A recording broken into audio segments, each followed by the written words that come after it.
16 na kahulugan ng tubig sa panaginip.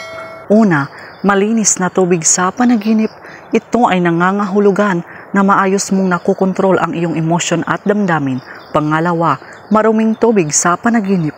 Ito ay nangangahulugan na hindi mo maayos na nakokontrol ang iyong sarili at damdamin.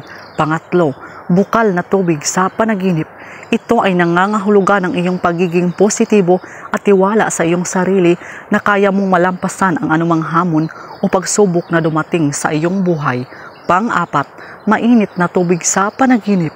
Ito ay nangangahulugan na may galit kang dinadama o kinikimkim. Pang-lima, kumukulong tubig sa panaginip. Ito ay nangangahulugan na ikaw ay pagod o stress. Pang-anim, tubig na malalim sa panaginip. Ito ay nangangahulugan na may mga gagawin kang desisyon sa buhay na dapat mong pag-isipan ng mabuti. Pang-pito, tubig na kung saan makikita ang iyong refleksyon sa panaginip. Ito ay nangangahulugan na dapat pahalagahan mo ang iyong sarili, tanggapin mo ito at ipagmalaki.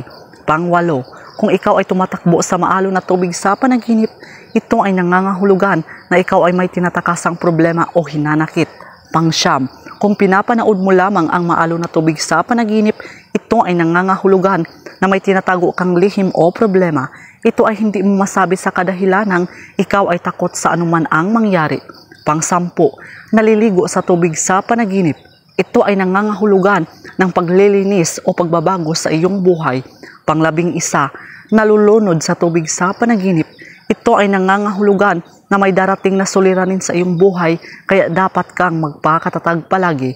Pang-12, lumalangoy ka sa tubig sa panaginip. Ito ay nangangahulugan na may mga pagbabagong darating sa iyong buhay na kailangan mong harapin at tanggapin. Pang-13, umiinom ka ng tubig sa panaginip. Ito ay nangangahulugan ng pangangailangan para sa nutrisyon, kaalaman o emosyonal na pagpapasigla. Pang-14, tumatawid ka sa malakas na agos ng tubig sa panaginip. Ito ay nangangahulugan ng pagsusumikap upang makaraos sa mga pagsubok o hamon sa buhay. Pang-15, tubig sa gripo sa panaginip. Ito ay nangangahulugan na may kakayahang makontrol ang damdamin at mapili kung alin lamang ang emosyon na nais na ipakita sa mga tao. Pang-16, nag-iigib ka ng tubig sa panaginip. Ito ay nangangahulugan ng iyong pagiging mapagkawang-gawa at handang tumulong sa mga nangangailangan sa iyong paligid. So yun lang po mga kaibigan. So please do subscribe and hit the notification bell para ma-update po kayo sa susunod na mga videos. Maraming salamat.